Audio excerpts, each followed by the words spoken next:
My name is Jamie Barsky. I'm a clinical psychologist and the clinical lead of Anonymind, a clinical platform there to help people struggling with gambling addictions.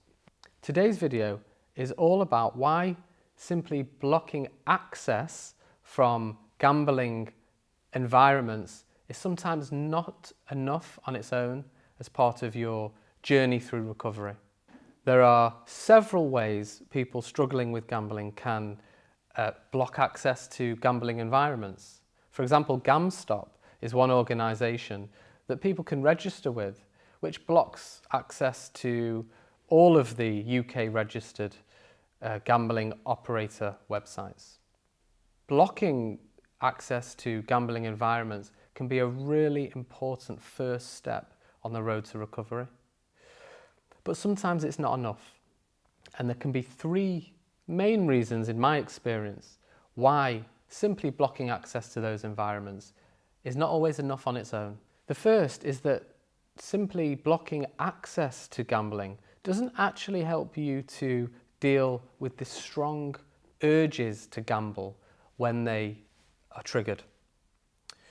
Those urges to gamble can be so intense and sometimes so uncomfortable and distressing that the people I've worked with have had to find other ways of dealing with that intensity of their emotion. And sometimes dealing with those urges can lead to quite dangerous or impulsive acts that can create lots of other problems in someone's life. It's also true that when experiencing such a strong urge to gamble, you can find ways around those barriers, such as through GamStop and other of those blocking facilities. So having psychological support alongside those blocking facilities can be a really important way to figure out ways of managing those strong urges when they're triggered. The second reason why simply blocking access to gambling environments is sometimes not enough is because sometimes gambling can be a symptom of something more fundamental or some deeper problem.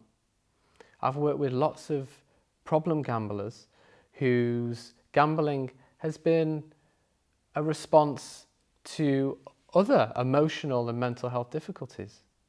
People struggling with depression or PTSD can find gambling is almost a symptom of those underlying mental health conditions. For some people, the buzz of gambling can be a way of coping with really painful emotions. That's another reason why simply blocking access to gambling may not be enough. It may then leave someone with really painful emotions or other mental health difficulties that need to be dealt with. And that's why I would encourage anyone working on their recovery to access support from a psychologist or a psychotherapist to help them manage those difficulties as they arise. The third reason why simply blocking access to a gambling environment may not be enough is the sense of loss that some people experience when they stop gambling.